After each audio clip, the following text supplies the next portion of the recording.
Hello to all you Patriots out there in podcast land, and welcome to episode 196 of Canadian Patriot Podcast, the number one live podcast in Canada. We're recording on Monday, September 30th, 2019. Hi, I'm Gavin, and today I am old and broken from shooting with 20-something-year-old in-shape former IDF instructors and close protection specialists. My name is Ian. I'm a sport shooter and hobby farmer on Vancouver Island. My name is Andrew. As always, I'll be your host. I'm a recovering libertarian, competitive shooter, firearms instructor at Ryan Rock Tactical. We'd love to hear your feedback about the show. Please visit CanadianPatriotPodcast.com/feedback or email us feedback@CanadianPatriotPodcast.com. And if you start emailing with me, please continue the conversation. It's embarrassing when no one writes back. A version of the show can be found on Stitcher and iTunes. You can check the podcast out on Facebook.com/Canadian Patriot Podcast and Instagram at Instagram.com/Canadian Patriot Podcast. We need your help. To support the show, visit patreon.com/CPP and become a Patreon. You can get a better quality version of the show for just $1 per episode. The more you pledge, the better the rewards are. Show you're not a communist. Buy a CPP t-shirt for just $19.99 plus shipping and theft. Visit CanadianPatriotPodcast.com homepage and follow the link on the right. All right, let's do What Are We Drinking? This is my favorite segment in the show. We'll start with Gavin. Gavin, what are you drinking? I am drinking Coke Zero and muscle relaxers this evening, so things could get interesting. As long as you don't combine it with the booze and the muscle relaxers, then it get really, really bad. Well, that's why loose morals and loose muscles. I'm in. Yeah. Ian, what are you drinking?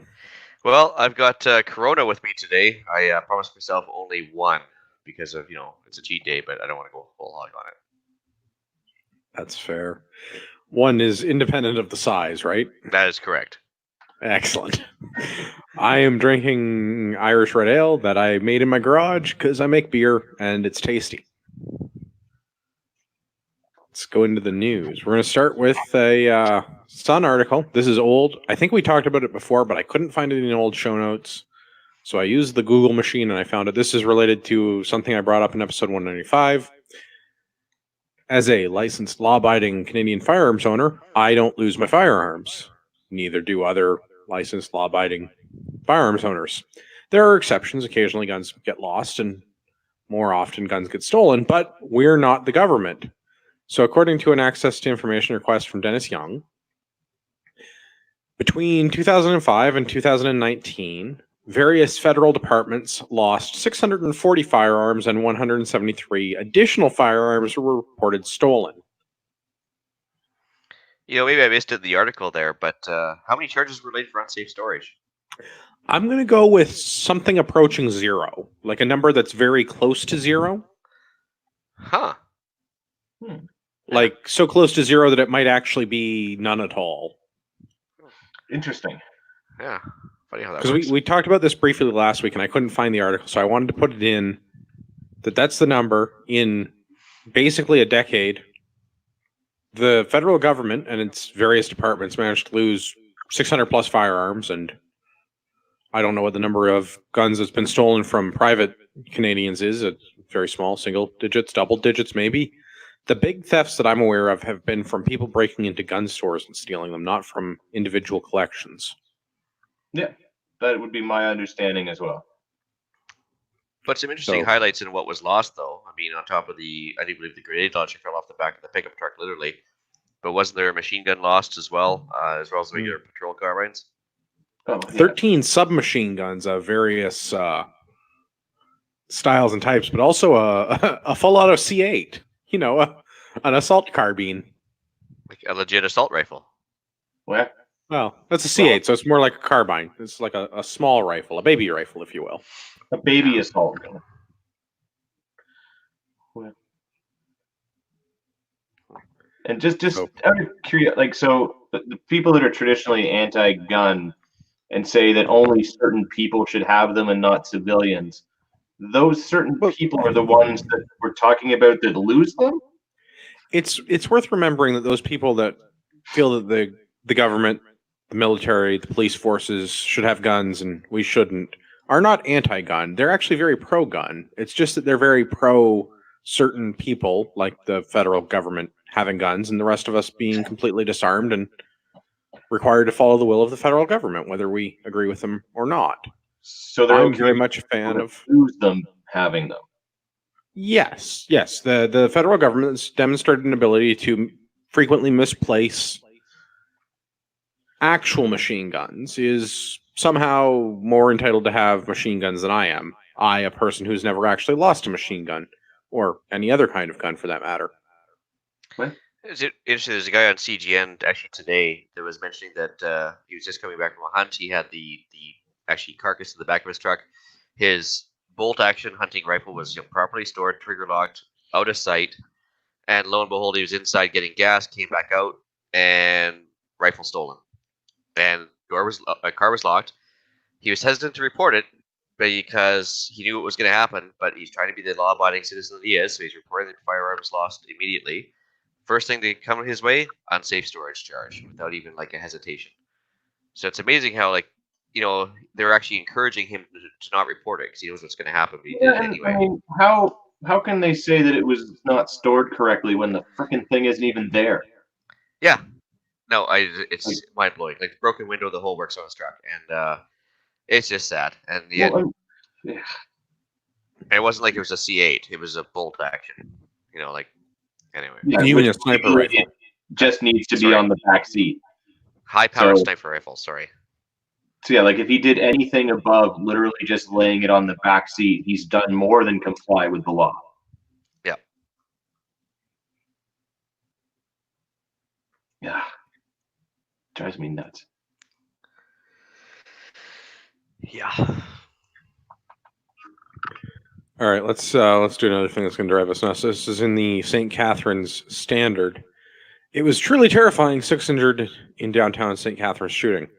So this is not terribly far from Gavin and I. This is in southern Ontario.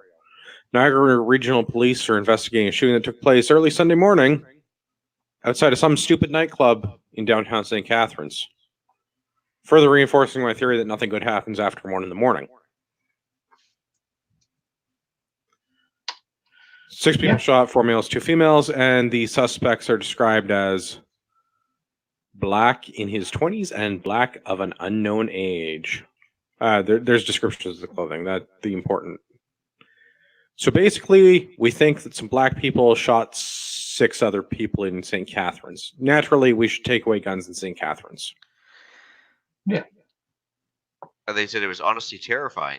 But you know what actually I would find terrifying is that the current government gets their way and gets reelected.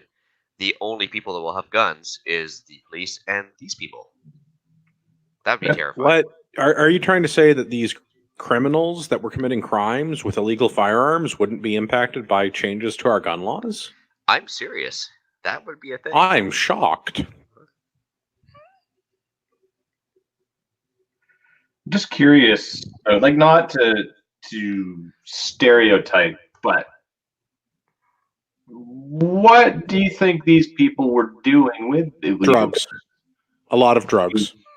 My guess, would be some sort of gang-related activity, given the age and the fact that it was in front of a nightclub. Turf war, just saying. I mean, St. Catharines is awfully close to the border, where a lot of drugs come through. Let me just do a quick little Google search on the nightclub that they were in front of. Oh, yeah, this seems like a classy establishment. Oh, yeah, the pictures are definitely leading me to believe this is a classy establishment. What's the name of it again? Karma, with a K. Well, like my stripper name. There's kind of a joke in there somewhere. But never mind. Yeah. Yeah, this is what you get.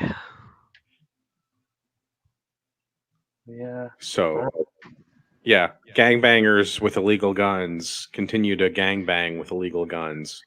Shocking, I know. Well, and I don't think they're even worried about an upcoming gun ban. I mean, they likely register these and have ATTs to be able to take them, and whether they should come back on the person that authorized them to take that downtown. Well, I mean, there's no other way they could have taken these guns downtown without the magic piece of government paperwork, right? That's the way I see it. I'm sure that's how that works. There's no other real information or details with the story. It's a thing that just happened. What, yesterday, Saturday night? I guess. Yeah, Sunday morning. So yes, yesterday, effectively. But immediately there were calls by Niagara Region Police to further prohibit legal firearms owners from having guns, because clearly it's the legal firearms owner in Southern Ontario that are going around shooting up people outside of nightclubs.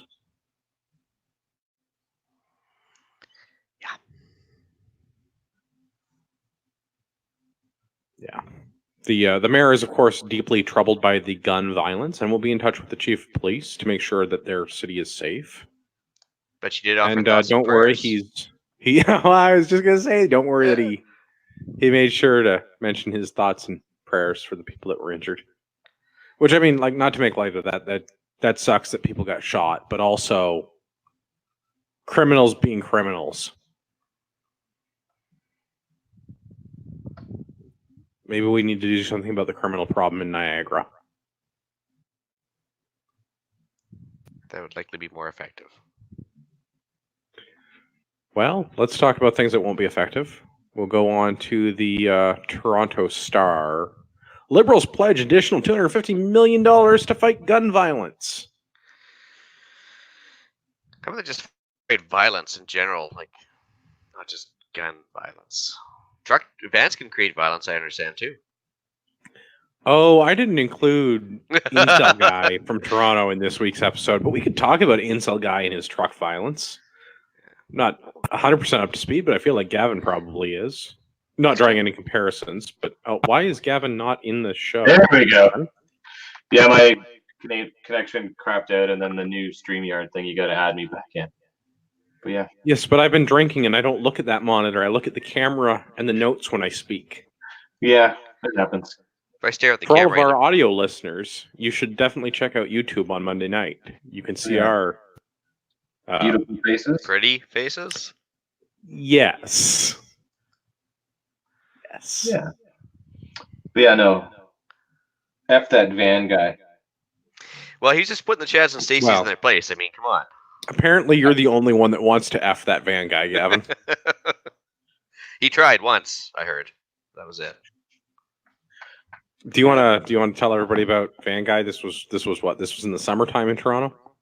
Yeah, I guess for those that don't remember, dickhead with a van, because we don't like using names of people that do shitty things, got in a van and drove it up a busy street in Toronto, crashing into people.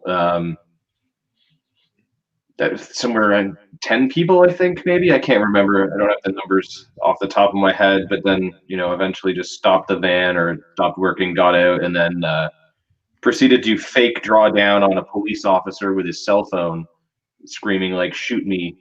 And then the police officer was commended for not shooting him and taking him in peacefully, which we criticized endlessly because,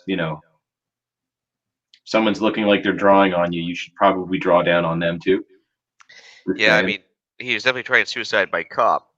Yeah, especially when they've already shown that they're willing to commit violence and murder. Yeah. But yeah, that was a thing that happened. Yeah, I guess just over a year ago, maybe. Yep. Yeah, it was last summer. Yeah. So yeah, he's in trial now, I guess, talking all about his nonsense. And yes, his quote mission that he was on to put the Chads and Stacey's in their places, because I don't really understand this whole involuntary celibacy thing. I guess because they can't get laid, they get violent. Yeah, I don't understand it either. In a way, I guess maybe he's trying to remove his competition. Maybe. But maybe just be less of a shitty person, and then women might date you. Yeah. Yeah. Like, if you're a shitty person, that might be why no one wants to spend time with you without any clothes on. Yeah, I mean, not being shitty seems to have worked for everybody else on this panel. Yeah, get a personality. It works. Yeah. Well, and if that doesn't work, money's always an option. Yeah, I mean, there is the rental units. I mean, there are. Look at the Liberal government. They'll give money to anybody. Yeah. And they also partake in a lot of those services that we're talking about. Especially when they're hanging out on yachts with, what's his face's son? Gaddafi's son. Or some dude as far away as Mongolia, but that's a story for another day. Yeah. Probably even ordered a pizza or two from Epstein's Island. Ooh, ouch. So let's go back into this $250 million thing. So the Liberals have come up with more fake spending with money that my grandchildren don't have to part with. So this is in addition to the, I forget what we talked about this last week, 320 million. Is that the right figure? Yes. I'm going to say go back and listen to last week when I was slightly more sober and actually had a number that I could quote. But I want to say it was $320 million that Liberals were giving over a 5-year period to combat guns and gang crime in urban centers. Yeah. Read Toronto. That they have yet to really give any of that money out. No, the provincial government in Ontario we've established has given more money to fighting gun and gang violence than the federal government has. But that neither here nor there. Yeah, but for the record, it's the Ford government, not the Wynne government. Yeah, the current Ontario government, the evil government. Man. Yeah, Canadian Trump. Ford man bad. Yeah. So, interestingly enough, in the article here, they mentioned that the promise of future funding stopped short of mentioning a national handgun ban, a move the Liberals rejected as too expensive for uncertain benefit to impose nationally. So this article came out over the weekend. This was on Saturday that this came out. I don't remember seeing this anywhere else. The Liberals have decided to not declare a national handgun ban as part of their election strategy. I've seen it in a few different places. I don't have it right in front of me. I need to get an intern on that. But interestingly enough, they know how many handguns there are. Right, almost, I would say, relatively to a T. I mean, there's probably some pre-90s that never got registered, or didn't have the original pieces of paper. But if they know how many handguns there are and it's too expensive, they don't know all of the rifles that exist that might be considered assault rifles. And I would probably venture to guess that there's more assault rifles, in quotes, than there is handguns in this country, depending on how you want to define them, which would make it ludicrously expensive. And if the handgun ban's too expensive, there's a reason they haven't come forward with a cost for this program yet. Because it'd be in the billions. I actually saw this somewhere. I feel like it was on a CCFR post on Facebook. And I think Tracy Wilson worked out the number, and it was $800 per AR-15. So the estimate was that there was 80,000 AR-15s in this country, and whatever that number was worked out to $800 per gun. Yeah, but then you throw in anything else that might consider an assault rifle. Everything, like if you go to full New Zealand, then a 1022 is an assault rifle. God, yeah. I would love an assault 1022.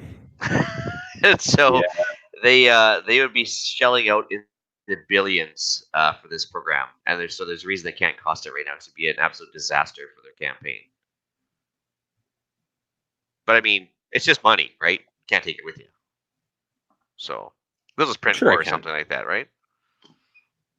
Well, I don't want to get into our argument about central banking and inflation and fiat currencies, but also yes. I heard that's a thing. If you want to trigger some tism, we can talk about central banking. That could be a whole episode unto itself. Remember that time we talked about pants for 45 minutes? This would be way longer.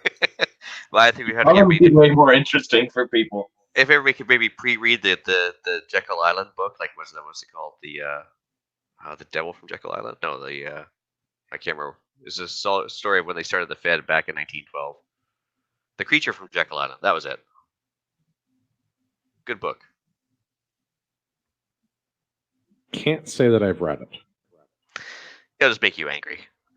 Well, most things make me angry. That's not news. I guess we should go on to things that are news. It's really unfortunate that Marty is here. Marty is not here, but he had bigger fish to fry. Walls to inspect, I guess. Half of a wall, really.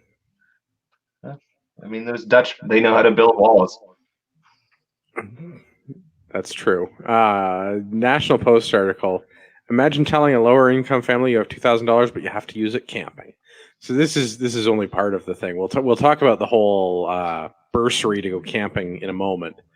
Can we talk about the red canoe? Oh, please. Like, ripping off his own father, for one. And Like, doing it badly for two. Yeah. So pretty much the story of his life. Yeah. At least Pierre had the decency to wear buckskin and no life jacket. Come off as a little, I gotta say, quote unquote manly, but you know. I'm amazed that he was actually wearing his PFD, because there's nothing else in this that he managed to get right. But I mean, I guess he did follow the regulations for operating a watercraft, so Although he can't did at fault least him for that. he left his water rings behind. Give him that.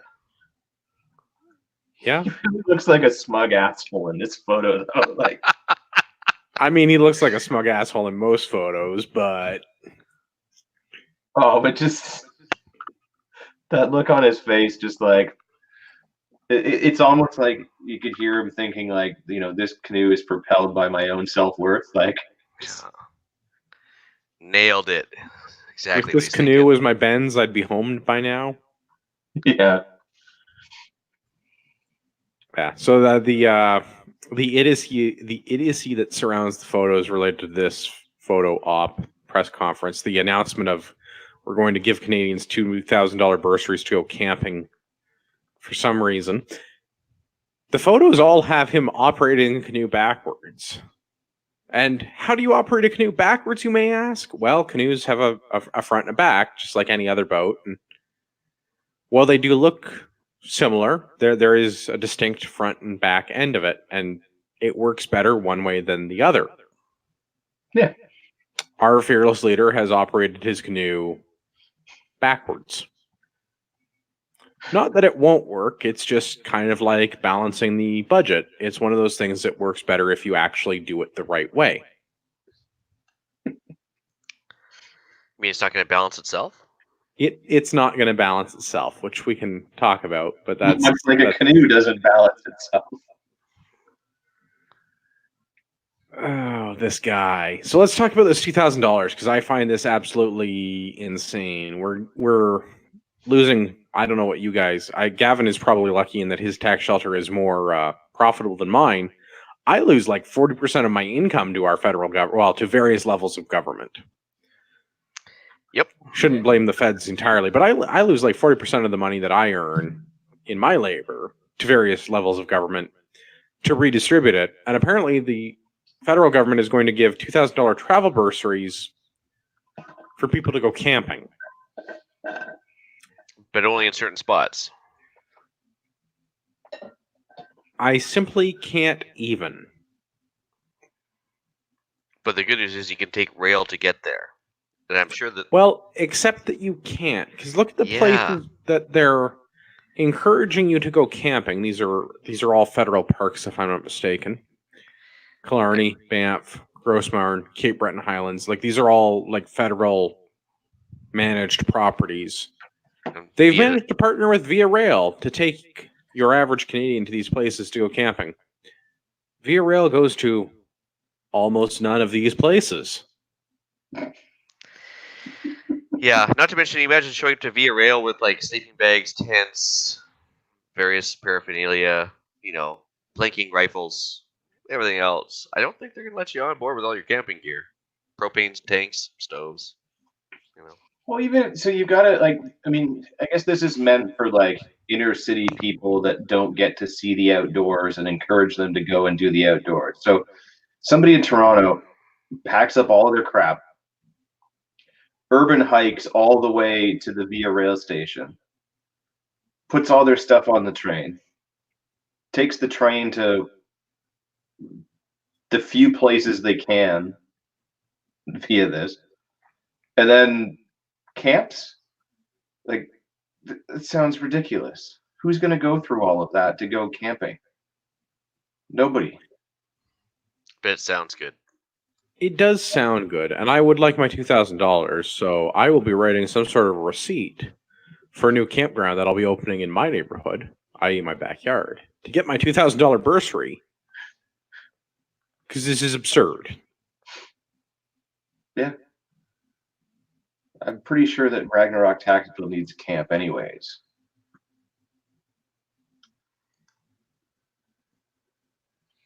Yeah. So between the inability to properly operate a canoe and $2,000 bursaries for people to go camping, ladies and gentlemen, our Prime Minister.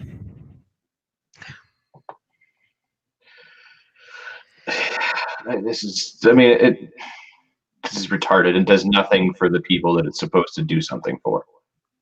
No, so it's a liberal policy. Well, Yeah. if you can't afford to go camping, this isn't going to make you go camping. Exactly, right? Like, I don't even understand why this is a thing that they're trying to spend my money on. Like, I can kind of get like the universal health care, the universal pharmaceuticals. Like, I don't agree with it, but I at least like I there is a get it. benefit to it. But like, camping bursaries? Yeah.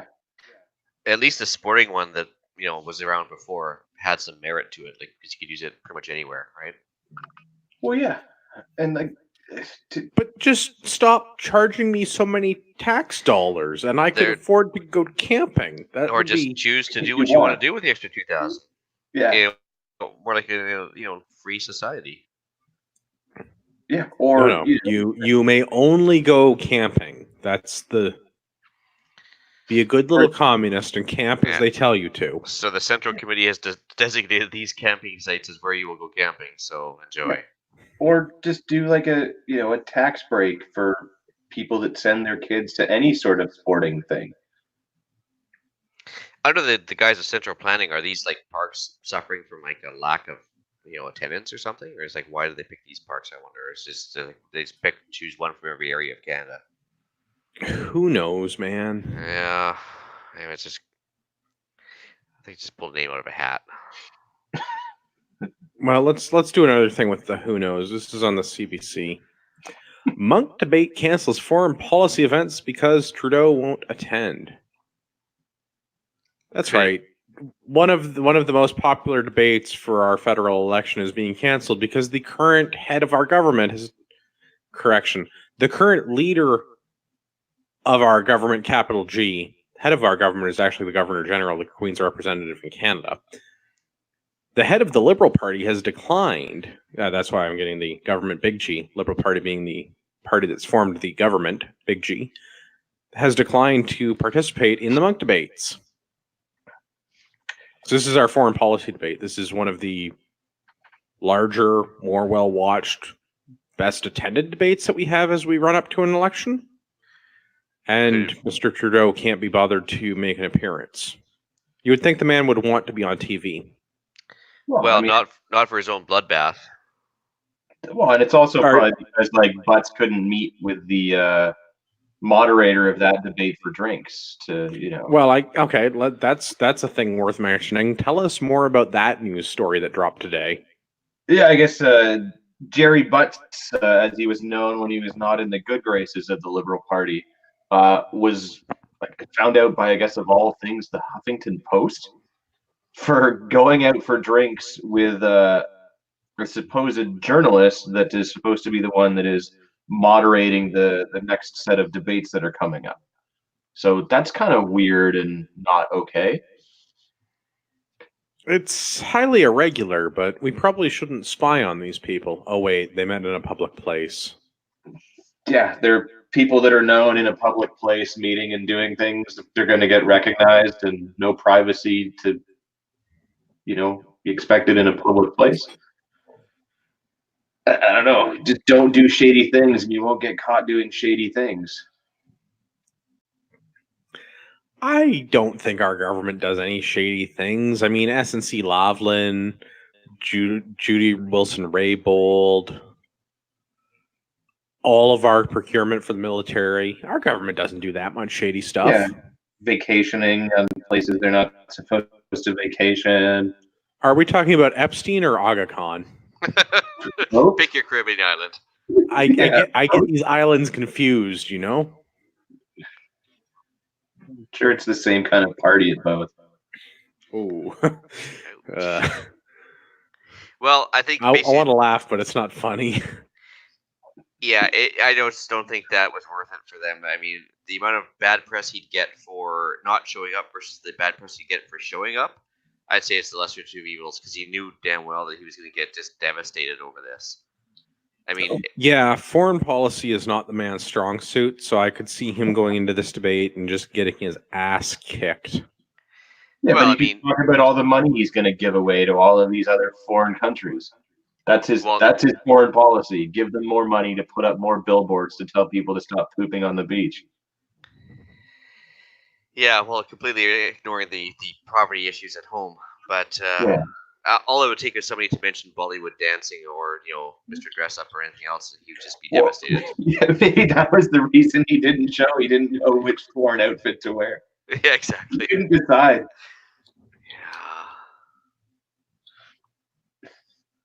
No, I guess. Go ahead. Go ahead, Ian. Well, I was gonna say the USMCA alone. I mean, the fact is that just everything. I mean, whether it be sales of helicopters, not buying the right F-18s or just buying used ones for that matter. Pissing off our largest trading partner, period, and then entering in a trade war with China. So basically, your two largest trading partners are angry with you right now. I mean, that's a problem. Oh, you mean like when your trade minister goes to an anti-Trump rally instead of going and meeting to talk about their job and getting a fair trade deal with said, or just no showing at a Southeast Asian trade meeting and stuff like that. No biggie. I mean, yeah, these things happen. I mean, when you're visiting foreign countries, and it's kind of like when he went to India, it was kind of the equivalent of the Indian Prime Minister showing up here in a Mountie outfit with a red serge on. I mean, it was ridiculous. Could we have more foreign heads of state dressed like federal police? I think that would be funny. I think it would be actually awesome. Maybe just like with a Dudley name tag on or something.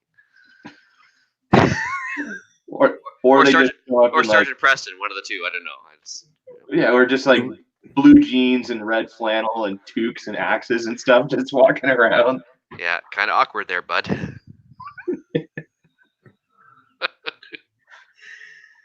I feel like I should have a drop for that, but I wish you weren't so fucking awkward, bud.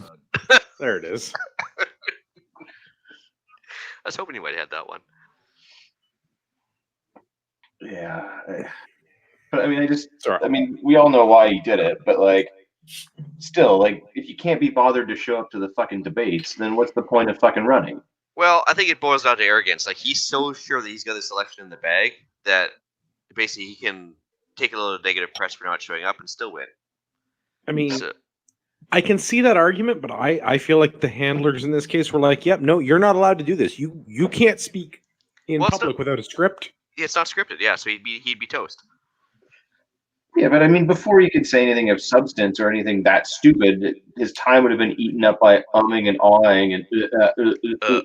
I'm sorry, sir, your time is up. Like, he wouldn't have said anything anyways, but at least he would have shown up. Well, I think there's a drop for that too with all the. I'm looking. I have. I have nothing. Where's? Well, I can give you this. Justin Trudeau.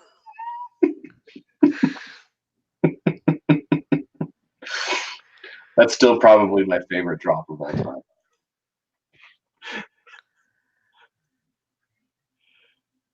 Yeah, that's all I can do. Somewhere there's probably actually a condensed version of him giving the monk debate, which is just and ah, but Marty likely has that, not me.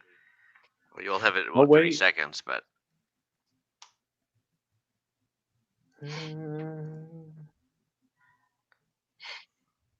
Yeah, no, I got nothing.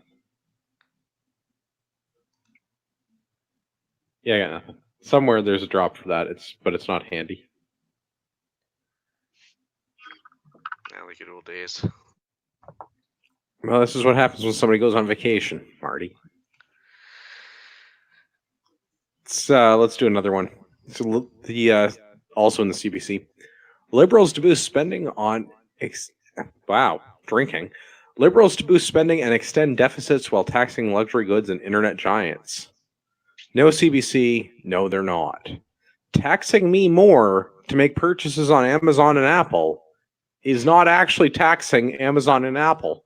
But thank you for your mediocre to minimal grasp of economics. You don't think explains they'd a pass lot. on the?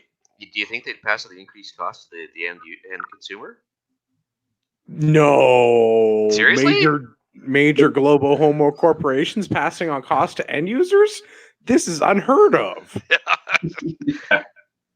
But don't worry, they'd be sticking it to the man on that one for sure. Yeah.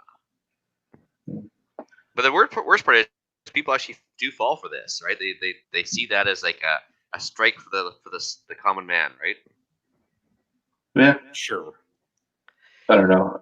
If Trudeau gets to propose all these taxes, and I said earlier today to somebody else that I proposed a Trudeau tax. So anytime Trudeau comes up with a new tax, him and all of his followers have to pay it themselves. Man, we've talked about this before. I am of the opinion that the people in government should be the people that are most responsible for their decisions. So if you want to increase my taxes, you're the first person to get taxed. If you want to bring in Syrian refugees, they get to live at your house. Yep. Right? Like, just keep applying this for every rule that they make. Oh, you don't like guns? Okay, good. You no longer get a RCMP close protection detail. Right, Well, give you bolt can actions absolutely only. have guns. Nope. They don't like guns. No guns. Yeah. This is the rule. Actually, just out of curiosity, in this article, one thing that catch my eye was the previously announced items. Plant 2 billion trees over 10 years to reduce greenhouse gas emissions. 2 questions with that one. Does he know, other than spending billions, like, does he realize how many trees are 2 billion trees? And how many people it would take to plant? It's a shitload of trees. Yeah, Yeah. I was actually trying to Google to see how many trees there were in like Canada, but it's gonna be close anyway. Anyways, next question was: does he realize that like trees actually don't reduce gas emissions? They might trap CO2 for a while till it gets burned again, but they don't actually reduce emissions.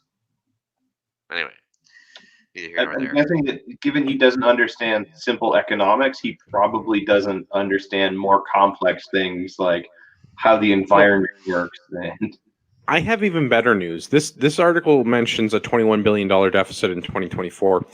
I saw another article later this afternoon that I did not include in the show notes that projects liberal spending based on their last bout of election promises at $35 billion deficit. It's just money. yeah, it's not even there. Remember when the budget was going to balance itself? They could just borrow more, Andrew. Yeah. Well, I mean, yes, but they're simply asking for more than we can give. Yeah, but they're not even asking us anymore. They're asking like our great grandchildren at this point. Yeah, and their entire lifetime's worth of like productivity is being stolen already. And Yeah, so I'm going to go with a hard pass on this. This is a hard pass. So I guess, I don't know, let's talk about previously announced items, because that's old news, and this is new news from today. Canada Child Tax Benefit, 15% increase. So I'm going to go with hard pass on that. Raise the personal income tax deduction to a whopping $15,000. So I'm going to go with hard pass on that. Boost old age security, whatever that means, for those over 75. So also no. Interest-free loans of up to $40,000 to cover the cost of home retrofits. Exceptionally hard pass. So just a quick question on the old age security thing. So for those over 75, now that would entail the baby boomers that started this whole spending their kids' productivity. So now these guys, there's only so many of them left before they're on their way to heaven's waiting room here. Yeah, don't care. Sorry, boomers, you're on your own. But the funny thing is, like, they're just getting one last big fuck you for the public, getting a little bit of extra money before they go, and they've already spent way more than they actually ever contributed. Yeah, and they're talking about increasing their CPP by, or I'm sorry, not their CPP, their OAS by $700+. No. That's just a final slap in the face, basically. What? Yeah, no. This is like you're being bad at money and you're destroying the economy and driving housing prices up and messing with consumer goods and all of the other things that baby boomers have ruined for me. No, hard pass. It's right up there with this $40,000 to cover the cost of home retrofits. No, if you can afford a home, you can figure out how to budget effectively to renovate your home. I don't need to pay for everybody else's house. I can barely afford mine. Yeah, If you because can't afford, you're if you busy can't afford the paying for everyone retrofits, else's. if you can't afford the retrofits, don't do them. Right? Like that's the don't do that. We've already talked about the 2 billion trees because shenanigans. Yeah. And we're going to cut taxes for firms developing clean energy, whatever that means. Just to go back to the tree thing very briefly, has he bothered to do a assessment on like what the carbon impact of like having a bunch of people going out into the woods and planting trees and using machinery and stuff to get there and to set up camps and Oh, is like I'm sure not they'll use animal skin kayaks to paddle out to the planting site, Yeah, or they'll right. just walk and they'll carry those trees over their shoulder. Don't worry about it, Gavin. because I'm sure that the impact is going to be negative if you were to measure it correctly. Well, just like the wind turbine thing. Yeah. Oh, I'm sure. Let's talk about some of their new promises that have come up in the last 24 hours. So the new plan, maximum annual amount available under Canada Student Grant Program, would raise $1,200, bringing it up to $4,200. And you can defer paying back your loans if you make $35,000 a year. So you've gone to post-secondary school and acquired some sort of a something, degree, diploma, certificate, a very expensive piece of paper. But if you manage to make less than $35,000 a year, and again, drinking, don't remember what the poverty line is in Canada off the top of my head. I want to say it's $24,000 and change, though. If you're making less than $35,000 a year, I question what did you go to university for? Yeah. Right? Like, full-time minimum wage employee makes more than the poverty line in this country. If you're making $35,000 a year, you don't have to pay back your student loans. What's the incentive of getting a job again? Well, there isn't one. Yeah.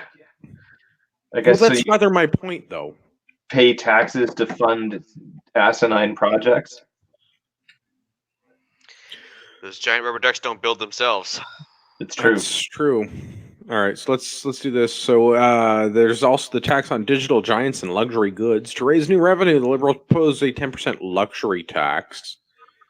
An additional excise tax on luxury cars, boats, personal aircraft that sell for more than $100,000. Digital companies making at least $1 billion in annual global revenues, and at least $40 million in Canadian revenues. Firms like Amazon, Google, Netflix, Apple, Facebook will pay a 3% tax for revenue generated through sales and online advertising and user data. I don't know about you guys, but I feel like Amazon, Netflix, Apple, Facebook, these companies are all going to pass that just right on to the customer. I guess maybe not Facebook. They don't, their money's all on advertising, but Amazon, Netflix, Apple, your Netflix is now $14.99 a month plus 15% tax plus this 3% excise tax. Yeah, but like Netflix is not eating that. why would they Amazon's even not this eating like that. luxury tax that like cable has shown Because these people are not in touch with reality.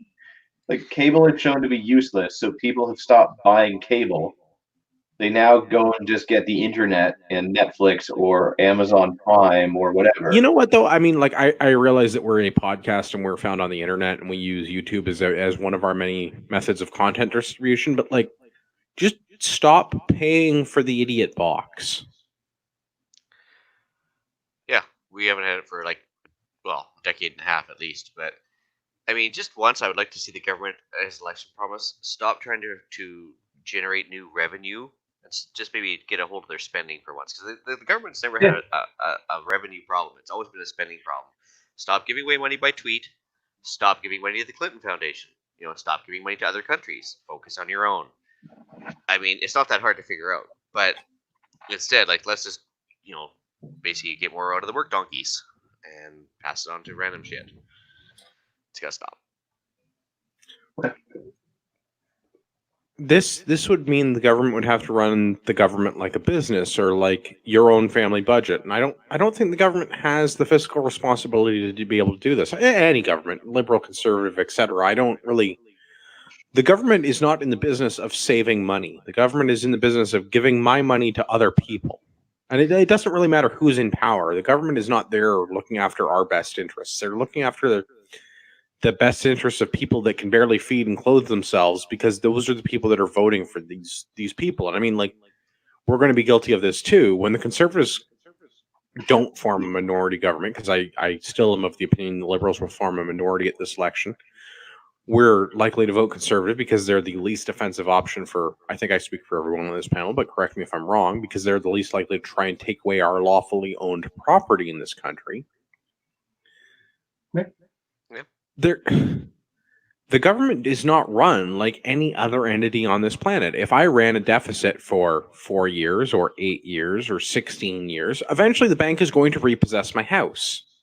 And if you put up a fight, they'll bring somebody with guns to take it away from you. Right.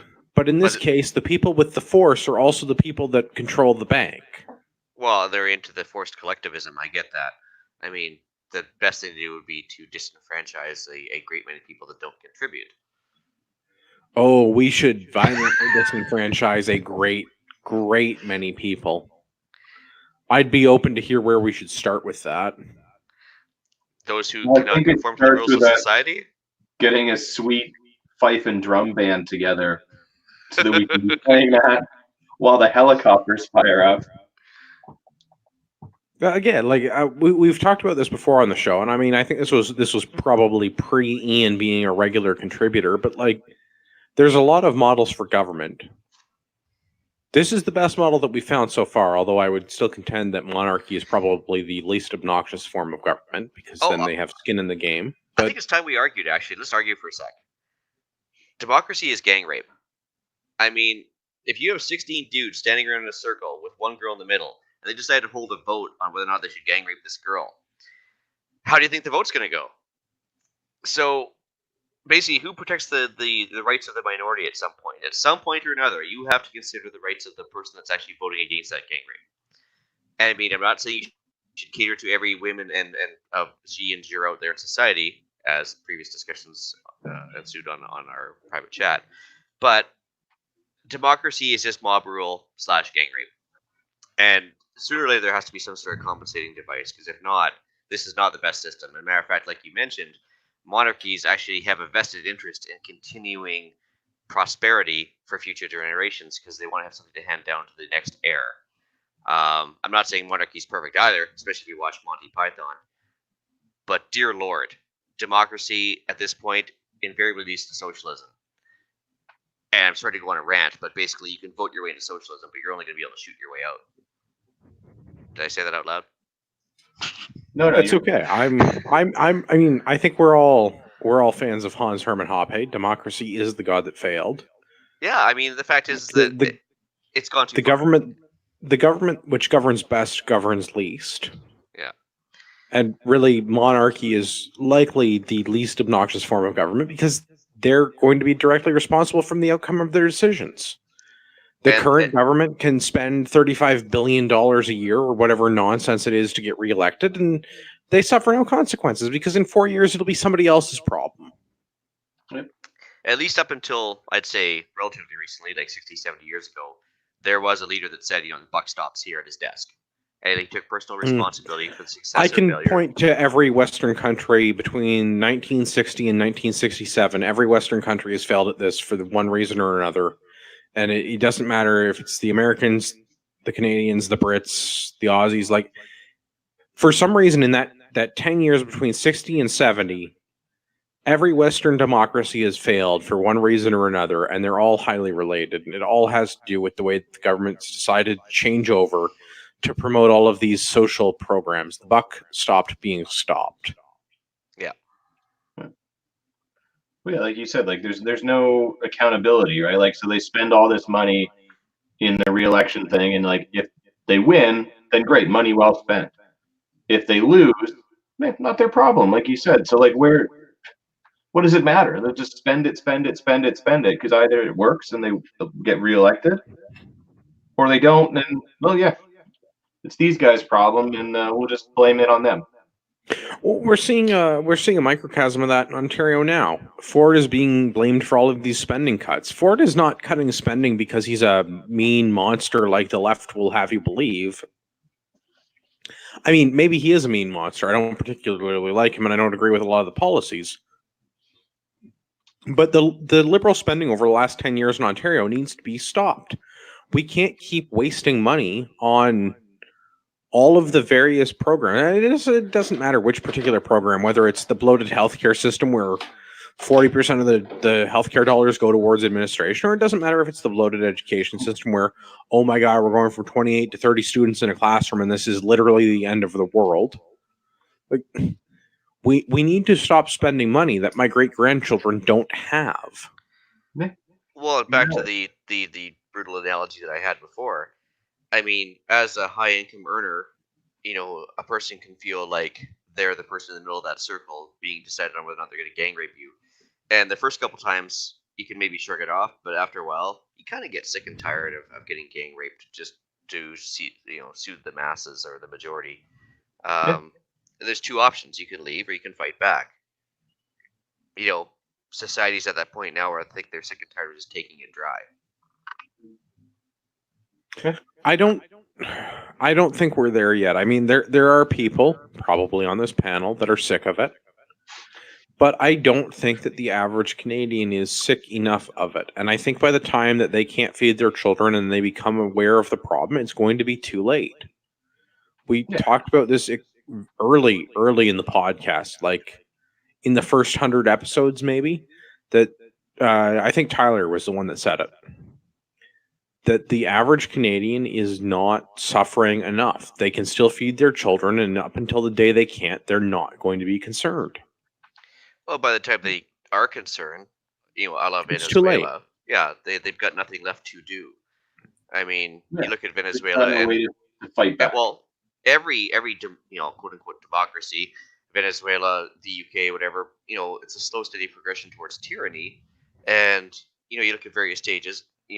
Zimbabwe or Venezuela being the end game, but the UK in the transition. And, they've gone from basically being controlling a quarter of the globe down to getting arrested for posts on Facebook. And it's only going to go downhill from there. I mean, before you know it, they're eating zoo animals a la Venezuela, or they're just, issuing $1 trillion notes and they can't afford a loaf of bread, like Zimbabwe. But at some point, people have to wake up. It's not always about the socks, right? It's going to be too late by the time they do, and we're already going to be too far down that road to be able to recover. That's the problem, right? Like, they're not ready to be uncomfortable yet, though. This is the crux of the matter. Is your average Canadian is perfectly content to pay 40% taxes and get their quote free health care, and pay a 40 or 50% markup on alcohol, and stand in lines and do what they're supposed to be doing to be good Canadians because they're not ready to be uncomfortable. Yeah, I mean, and I think this gun confiscation issue is very telling of that, where it's like people are like, oh, it's just guns. You're like, no, it's not. There's so much more at stake than just that. Like, it's the principle of the thing, where they're coming to take your property and they're not giving you a choice on it. Well, and it's not just my property, it's the livelihood of people as well that they're taking. Well, like you said, take the word gun out of it. Call it what it is. It's property rights. We don't have property rights in this country. So but it's not even just property rights. Like I said, it's your people's livelihood. Yeah. Like people that's how they make a living. Small businesses. And it's like, well, think about the environment. And it's like, yeah, I get it. I heard the angry 8-year-old too. But like, whether she's right or wrong, like, that's still going to happen in time in the future, and it can be dealt with. And it's not like people in our position that own guns don't care about those other things too.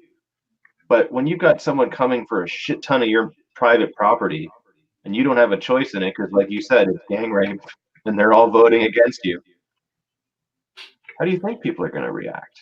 But still there's still not enough people that are uncomfortable because the vast majority of the population, even though there's 2.2 million of us, just don't give a shit. They don't get it because they've got no skin in the game. For now, they've had the brain drain to offset that, so people that get pissed off enough just leave, which are usually high income earners. It's not like welfare recipients leave the country because they're pissed off the way things are.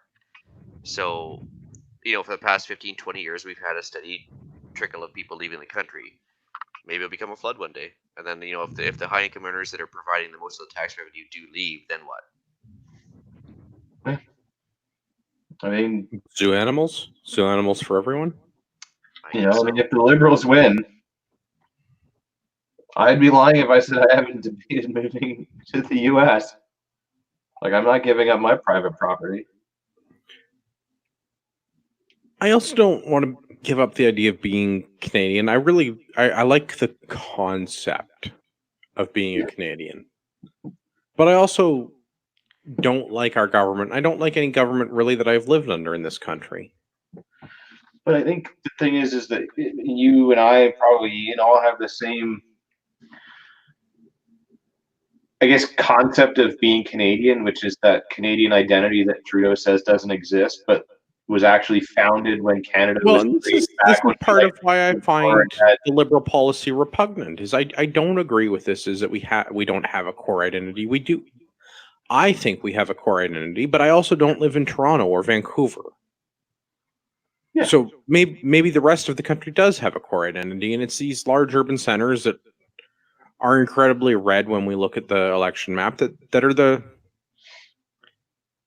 I don't want to say the problem, but I can't come up with a better word for it. These are these people that it's this rootless cosmopolitan melting pot that are not on board with being Canadian.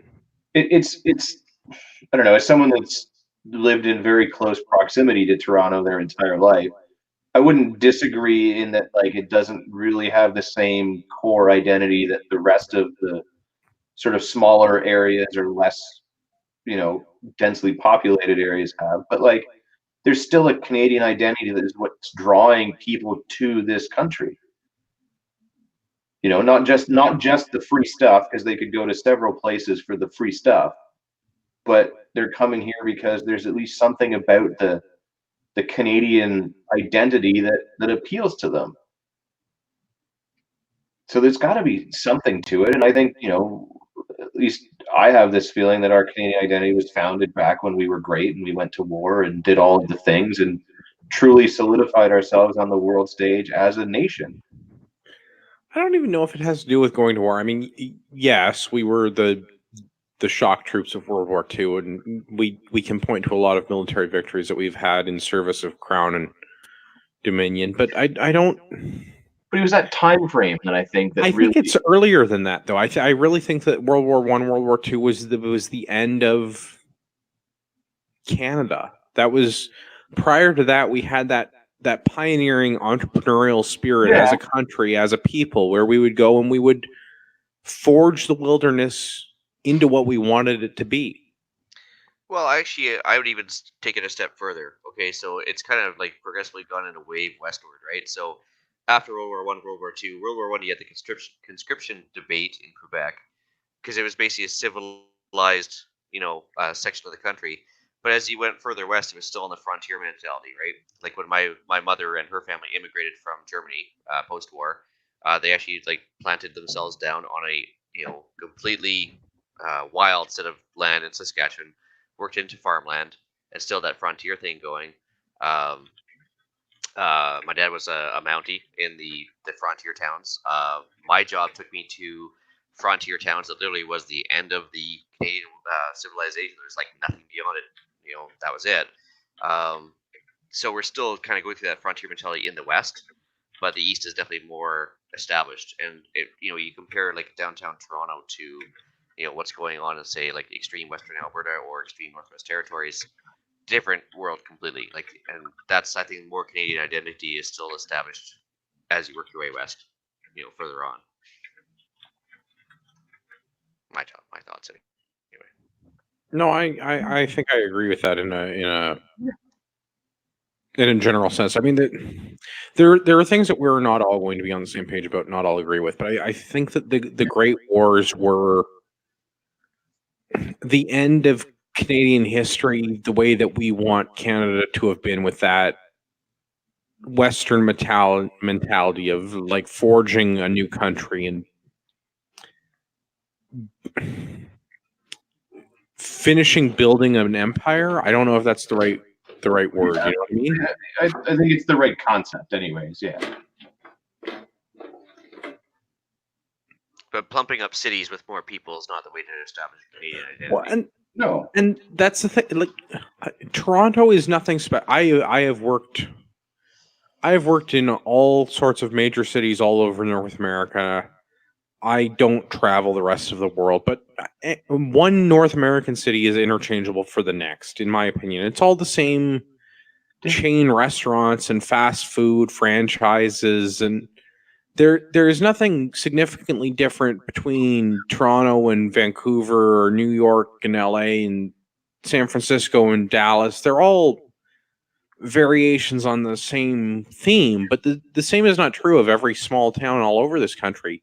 The differences between Brantford, Ontario and Lethbridge, Alberta are vast and massive. And Yeah.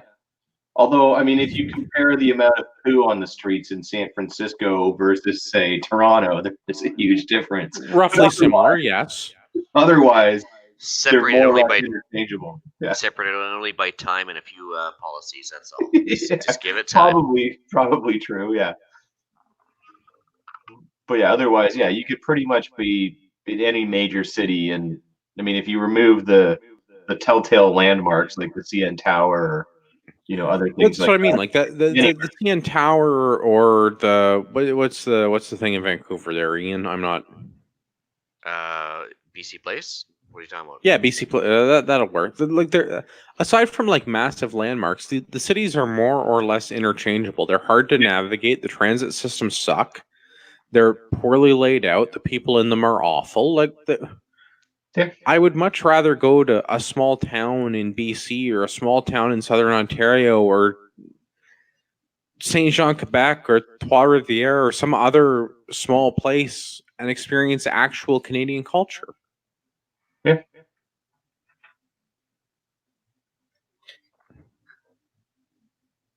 I'm not sure what the point was, but mostly, fuck Trudeau.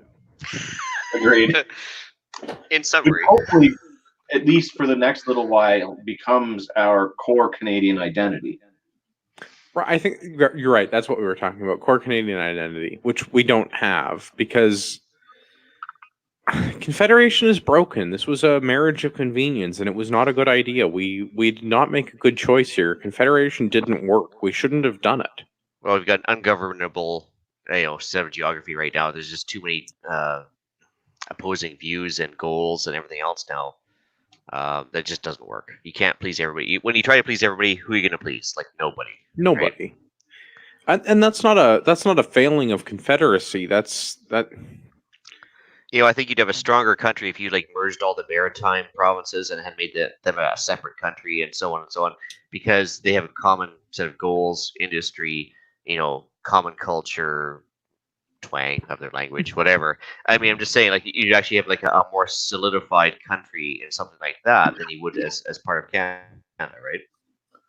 Well, and I think this sort of brings me to where I wanted to go with this episode, but I wasn't able to get our guest on. P.S. If I email you back, come on, bro. Also, I couldn't find any actual good data about this. I know there was some stuff on 338 whatever's website. I forget what the 338 website is now. No, it's not Lapua. It's the other thing. 338 Canada? Something like that. I couldn't find anything good online.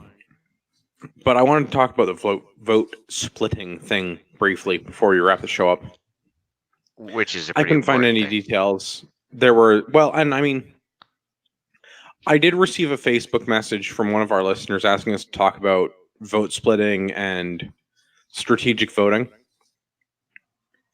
Strategic voting at this point is voting for the party that is least likely to steal your privately owned property, which Whether I agree with the rest of their platform or not, I think is the Conservative Party. Not because I particularly like Scheer. I actually despise him and the milk cartel and a lot of the policies that the Conservative Party stands for, and also the fact that they are not socially or fiscally conservative. But that all of those failings notwithstanding. Yeah. 30 years ago, you would have called them liberals. I guarantee it. But Yeah. Oh, 30 years ago, I would have challenged them to something involving axe handles. But yeah, seriously, like I think Wolverine put out a great thing on CGN, basically saying that he listed off the 53 ridings. I think they were lost. One are lost by 5%, and you know when Max's crew are polling between 3 and 5%, you think of how many seats that could mean if they actually took away the vote split right now, and if people would just stop trying to support the underdog, vote with the chance of winning and actually creating like a solid government. We could actually get a bunch of seats back. I think, was it locally to you, Andrew, that one of the ones lost by less than 5%? You know what? I'm not sure. I tried to look into this, and I really got overwhelmed with the stats. There's a lot of ridings that have that 3 to 5% difference between the Liberals and the Conservatives and the PPC. As much as I like Max Bernier, and as much as I would like to be able to vote for some sort of libertarian candidate, whether it's the actual Libertarian Party or whether it's a PPC candidate, there are a number of ridings, and I would encourage everybody to go and figure this out in their own riding. There are a number of ridings where the margin of error is equivalent to the projected vote for the PPC, and I'm not trying to tell anybody not to vote for the People's Party of Canada. If that's what you think, if that's the best candidate, if that's the candidate that you support, give her, right? But at the same time, 3% is the margin of error between having a minority conservative government and having a minority liberal government. Yeah. Well, and I'll throw something unfortunately, I'll throw something in the show notes there with the link to the actual listing of the ridings there, won and lost by 5%. As somebody that has been a Bernier supporter for a long time, and I've gone to a bunch of his events, and one of the founding members of their party, like I am a Bernier guy. Like his policies are really what I think is the best option in terms of the country as a whole. And if we were only going to move forward with like the nonsense that was C-71 and there was no gun confiscation, I would have been torn between who I would have voted for. But in the riding in which you live, is it likely that PPC could form or could win the riding that you live in? Absolutely not. Because they couldn't in my riding. My riding is a difference of 3%. Yeah, and I'd love to vote that way. And if, like I said, if it was only C-71 and all of that nonsense, I could live with that and maybe gamble on at least getting a few of Max's guys in there. But I think the problem is that there is a lot more at stake now that there's this proposed gun ban, and I can't risk it. Like, as much as I love Bernier and his policies, I think he rushed to get the party off the ground and got stuck with a bunch of bad candidates because there's a lot of them that have come out and said and done stupid things. I don't think that makes Bernier bad or the party bad. I just think that they need to better vet their candidates, which takes time, and I get it. They wanted to get out there and be ready to go for the election, which is an incredible feat that they've managed to accomplish. But there's just too much at stake in terms of private property and people's livelihoods to gamble on Bernier. And we need to. Well, and I don't see it as being a gamble at this point. I don't care if you look at the popular vote or you look at the seat vote. Like it's very likely that the Conservatives and the Liberals are going to be a very, very close national race. And I mean, I wish that I made this comment today, and I've made it before. Like, there's a lot of very diehard conservatives that are shit talking Bernier supporters, and I think that is the absolute wrong approach. I mean, I certainly don't want to tell people how to vote, much like yourself, but like, if you keep telling them that we need your support in order to win the election, and then calling them idiots, morons, and like stupid, and like whatever other names you want to call them, how are you ever going to bring them over to your side so that you can win? If you need that 3%, maybe try to show them why we need them more so than just calling them fucking retards. Well, and here's the thing why I think we need them, and this election, much like the last election, has unfortunately turned me into a single issue voter. Yep. I don't like voting on a single issue, but I'm also going to vote against the parties that are likely to try and take my hard-earned private property. And there is, unfortunately, only two major parties in this country, the Liberals and the Conservatives. And only one of them wants to see me put in jail. It's not the Conservatives. Draw your own conclusions. Voting for the Bloc is not an option where I live, even though they have almost 20% of the popular vote. Voting for the Greens also would result in me going to jail or worse. And the PPC have less than 1% of the overall popular vote. This is not. I guess that's not true. 3% of the popular vote, 1% of total seats. This is not a realistic vote. And where I live, the margin of error between the two major parties, the Conservatives and the Liberals, is made up for by the projection for the PPC. So where I live, as much as I want to see Max's party gain traction and put a candidate into the parliament, now's not the time. I can't do it because if the Liberals win, my business closes and I probably go to jail.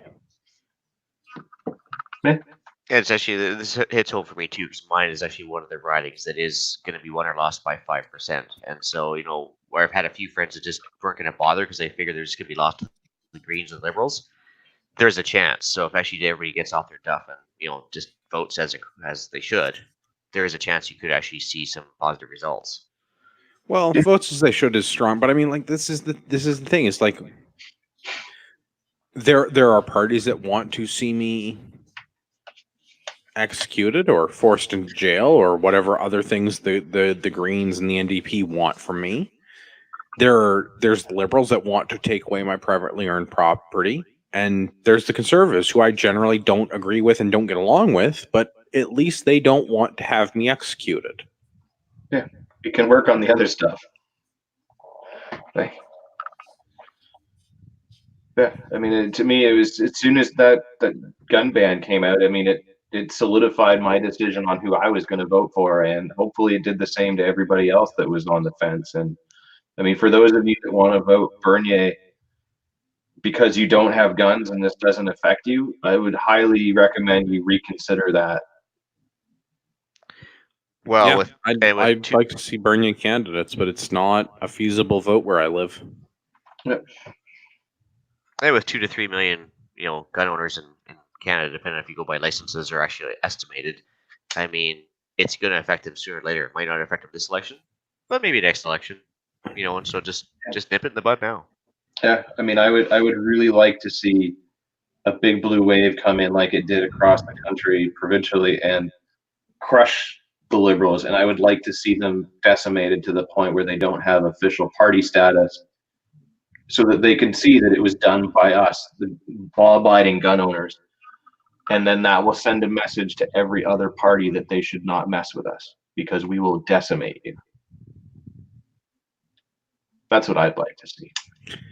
Yeah, we really need a gun owners party that could run. Well, I don't know how we deal with this, and this is not really the time to solve that problem. But if we could figure out how to run candidates that had our own best interests in mind. I don't think the world's ready for the Starship Troopers model party. Oh, there's a whole lot of things that we could change with that. I mean, I did see the Veterans Coalition Party, something like that. Veterans Party of Canada, VPC, VCP, something like this. But again, as soon as you get into the cities, that's the end of that, right? I mean, yes, but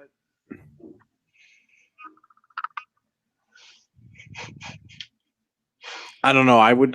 There's a lot of people that have a lot of say over my life that are neither my boss nor my wife, and I don't understand why they have so much input onto what I do. Yeah. Well, Right? Like if you're not paying me or sleeping with me, I really don't think you should have a lot of say over how I run my life. it's true. Also, I think I have a drop for this.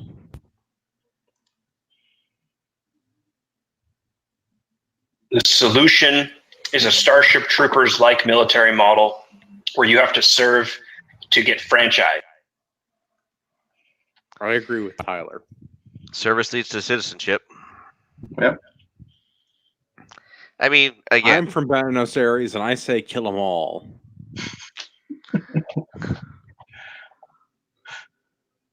yeah.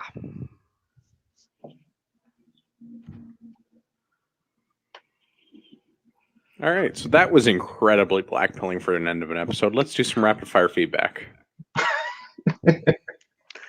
From Cadgear, absolutely brilliant commentary. These panelists provide honest, critical feedback on relevant political issues in Canada. More impressively, they do it while drinking. True talent. Great podcast. Keep up the good work and content, and drink more beer.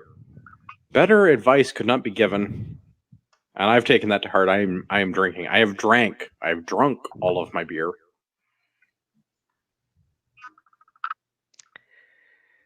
Let's do that outro. Ian, where can everybody find you on the internet? Well, you can email me directly at theislandretreat@gmail.com. And you can also find me occasionally chatting on Canadian Prepper Podcast on Facebook and YouTube. That's right. The lower quality, lower rent version CPP. Occasionally number one on Mondays, but not always. Oh.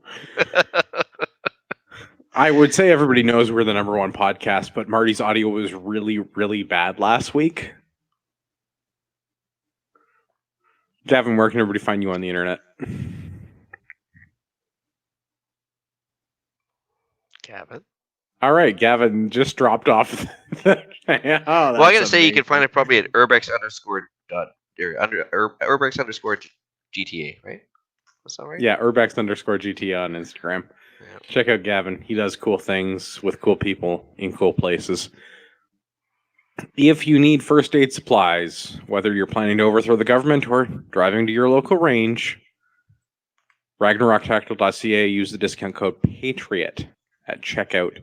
You'll save some money on that order. We do $10 flat rate shipping on everything, everywhere in Canada, always, without exception. Discount code is Patriot. It's spelled just like it sounds.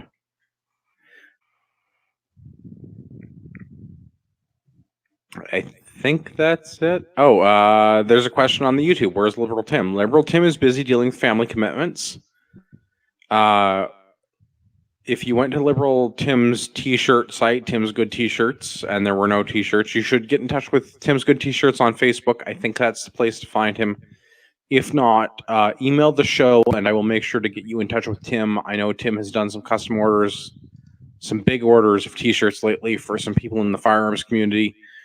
So it's entirely possible that he's just overwhelmed. Get in touch with the show. I will make sure you get in touch with him. I have to apologize to Rod Giltaka. We invited him. He's just not responding to my messages at this point. It's entirely possible that he's offended. Well, he's just on the road. I mean, he's doing a massive road trip just to show how far he's willing to go to preserve gun rights in this country. Is that what it is? Yeah, they've actually. Did you not hear the CCFR podcast lately? Well, why don't you enlighten our listeners and pretend that I haven't listened? Because I definitely haven't. Okay. Well, so basically what they've done is they've rented out a 26-foot RV, did a complete wraparound decal on it, and with all the faces of the culpable politicians for our current state of affairs in Canada, and basically said, honk if you love gun rates on the back. And they're going to be driving out to various ridings that belong to people like Ralph Goodale and Bill Blair, and they're going to be going toe-to-toe with some politicians before the election. So, driven by Tracy, Rod, and I think it's Sergeant Saunders. And yeah, they're going to be going on a massive road trip. I think it's like 3,000 kilometers, they figure. Oh, good stuff. That sounds like fun. So Rod gets a pass this week. Yeah, I told him I'd cover for him because he's a little busy with the road trip, but It's all good. All right. Well, I guess for our listeners out there in podcast land, I'll take this opportunity to remind you, because it is the end of the show. You are the true north, strong and free.